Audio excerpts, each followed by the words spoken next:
morning. Control what you can during these crazy markets. Edward Jones, financial advisor Allison Gilman-Aquino is here with some tips on staying organized. Yeah, when you get your statements and things at home, Sean, are you a stacker or are you a binder? Probably stacker. Yeah. And then probably, what, about once a quarter you go, oh, it's in danger of Right, tipping over. right. I Yeah, gotta exactly. do something. I'm out of desk space. Well, one of the best ways that you can stay organized and manage all of those statements and investments is like getting a 3-ring binder like this. You've got tabs in your binder, and it may be something, this is something I give my clients. Your broker might provide you with a binder, or you might devise your own system to stay on top of what's happening. But the important thing is, you go inside here and you've got a binder tab for retirement, you've got a binder tab for preparing for the unexpected, which is probably where you put your life insurance and so forth. Then you've also got a binder tab for all of the different, there's an insurance inventory.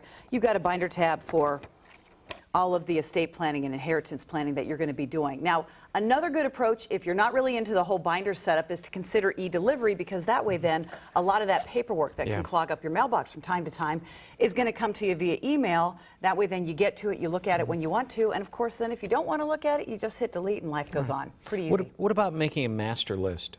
That's a really good idea too. I usually tell people, put my cards in the binder so that if anything, God forbid, ever happened to you, your kids or your grandkids would know exactly where to go to find that. But if you do business with some other folks, you want to make a key list like this. You want to have the name of the, like Acme Bank, who you're working with, who's your contact person, Joe Smith, how do I reach Joe, and what's my account number at the bank. And I just gave a quick example here, Sean. We've got the bank, we've got the legal firm, who you do business with over at the law firm, your accountant, your tax preparer, your CPA, that would be important. And then also, for instance, in this case, if you have prepaid funeral, if anything were to happen to you, your loved ones would need to know where to go and how to contact that person to find out, okay, what did mom and dad, what did grandma and grandpa have in place? Just a list that you can pop inside your binder or put somewhere safe where people will be able to find it. How easy or how much does it help to consolidate your accounts?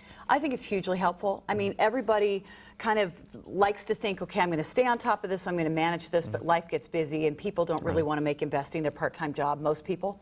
So I think if you can consolidate the things that you've got out there, you're chasing after fewer statements, you're better able to track on what you own, less likely to have any information about you falling through the cracks. And while you're at it, check on your beneficiaries. Yeah, I thought about that when I was writing this piece for this morning, because we've got open enrollment coming up. November's a big month for that for a lot of folks. And as you make your choices when it comes to life insurance and other important estate planning matters like beneficiaries on an IRA, take a minute to review who you've got and update that if you need to, so that you know your loved ones are protected. Are the Social Security numbers correct? Are the names on there correct? Most people don't realize if you name, for instance, a beneficiary on an IRA, and let's say you get divorced and you get remarried, but you don't change your beneficiaries, even if you name your new spouse in your will, what you've named on your IRA will supersede what's in the will. So if you've neglected to update your beneficiaries, you don't have accurate names, maybe a birthday's wrong, a Social Security's number's wrong, at the very best, it could cause some problems in that person getting what's meant to go to them.